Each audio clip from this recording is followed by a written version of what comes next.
Welcome to OWH204 History Presentations. If you guys are ready, go ahead. IS204 was named Oliver Wendell Holmes Middle School for reasons that we have not yet been able to uncover. We know from our research into the DOE public database that free public schools began in 1905, and schools' names began to be added to schools' numbers in 1916.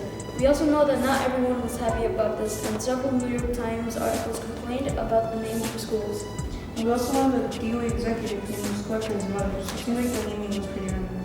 Being so close to Manhattan, housing a lot of working classes people, the immigrant population of Astoria NY and its city were often reflected from immigrant waves coming to the U.S. in general. In the 1920s, the U.S. passed severe immigration laws and only allowed those people with relatives already here to immigrate. After World War II, the years there were various and more refugees from Europe, and there are a lot of immigrant restrictions in places.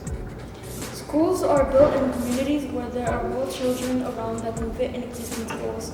Our school was built in the 1950s, which suggests that there must have been an increasing of immigrations after World War II that led to our school being created. In order to get more insight into the history of the school, we decided to interview some people who were students here back in the 1980s and 90s. I was there from 84 to 86.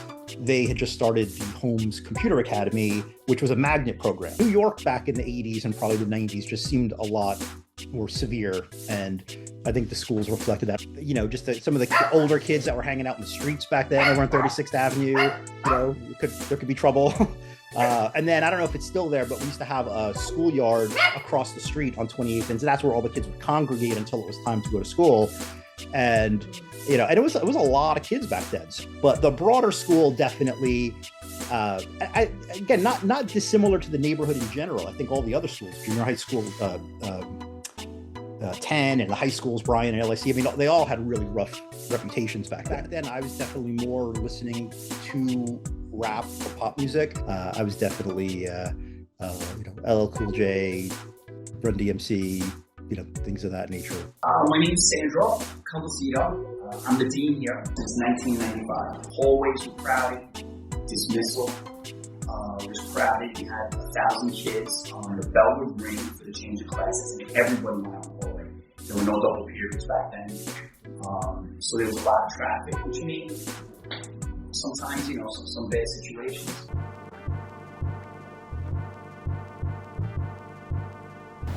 Come on, it's time. Yeah, man, we're off. Are you ready? Come on, Sibyl, it's time for us to give our presentation. Where are yours? What's up with him? What are you talking about? Wait, what am I wearing? Emanuel, Jack, Jaden, Asaf, it's time for your poetry presentation. You guys ready? Yeah.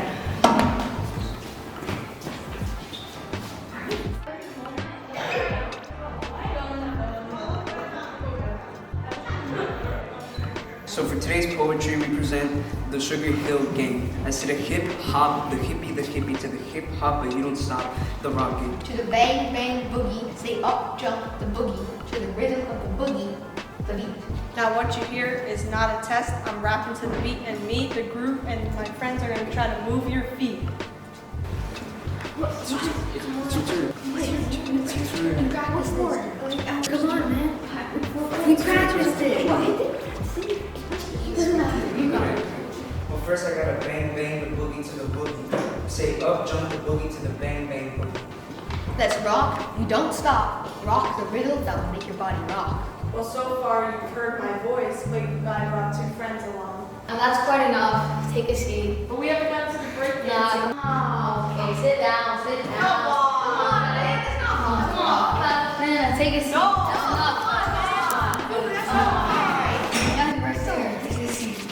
Everybody else got to do their presentation. I went to so many suspension hearings as a dean. We suspended a lot of kids who misbehaved. We had an in-house room that ran full time, year-round. There were always clients in our suspension room. But it was more difficult. Simply a numbers thing. More kids meant more problems.